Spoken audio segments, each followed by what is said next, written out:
Hello everyone, welcome to our channel. ఈ రోజు recipe అయితే హెల్దీ రెసిపీ అనమాట. బీట్రూట్ రసం ఒక్కసారి విధంగా ట్రై చేయండి, టేస్ట్ బాగుంటుంది.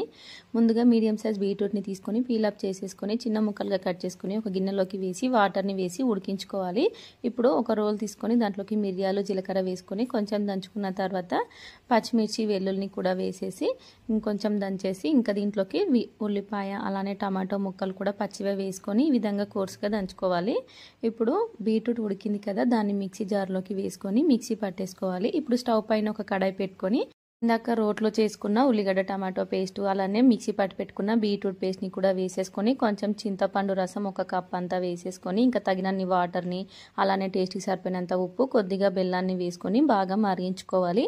ఈ విధంగా బాగా మరిగేటప్పుడు దీంట్లోకి పోపు కూడా వేసేసుకోవాలి. ఇంకా పోపు వేసేసిన తర్వాత మరో 5 minutes అలా బాగా మరిగించుకుంటే మనకైతే బీట్రూట్ రసం రెడీ. వీడియో నచ్చితే please subscribe to my channel.